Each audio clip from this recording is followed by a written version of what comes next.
Guys तो side पर अलियो हो तो पहले पूजा होय छो देखे छा चाचा सब पूजा करे छथुन आ पंडित जी मंत्र पढ़े छथुन देखे छा वो किताब में से देख देख लेकिन तोहर भाई फोटोग्राफी न करे आयल हो देखे छा कैमरा ले ले हाथे में आ तब न पूरा भोकाली टाइट हो तो वही से देखा गाइस इधर कारी देख लियो हो तो गाइस टाइम ही न मिलो न तो तोरा सब के हल्दी मेहंदी सब चीज के वीडियो देखती हो लेकिन कुछ सब तक खत्म हो गेलो हो लेकिन तोरा सब के अब देखावे छो देखा कितने लाग रहा भोकाली टाइट अही जगह पर हल्दी या मेहंदी होलो देखे छा एगो भाई साहब हमर पियर कुर्ता में अभी भी छीते हो देखे छा गाइस हमार कैमरा मैंने स्टेज पर चढ़ के देखा कैसे फोटो खींच रहा हो गाइस आ फोटो खींचला के बाद रुको तोरा सबके अपनो वीडियो देखबे छी अपना जोरे जोरे देखे छा आ यहाँ पर इतना फोटोग्राफी करे वाला रहलो मस्त देखे छा गाइस कितना सजावट कल गेल हो बहुत मजा आलो गाइस पूरा भकाली टाइट रहलो हो फोटो में तो कमी न हलो हो गाइस सुबेरे सुबेरे हम सब पहुंच गेलियो हो इस चौक पर यहाँ पर देखा चाय धइले हो आ एक हाथ में बिस्कुट धइले हो देखा केना खतो गवाक्सिया देखे छा पहले ही मुंह में ठूस को लेकिन तोहर भाई देखा चाय धइले हो बगल में बिस्कुट हो हाथ में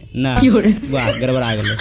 चला गाइस देखा अही पर न होल रहलो हल्दी मेहंदी रात देखा हमर टेंट वाला भाई सब देखा केना खा रहल हो सब देखे छा गाइस सब आदमी से भाई भी कर दल को हो गाइस तोहर भाई भूखले थोड़ी ना रहतो तोहर भाई खतो तब न पूरा भोकाली टाइट होतो काहे से कि आज न पूरा शादी करावे के हो।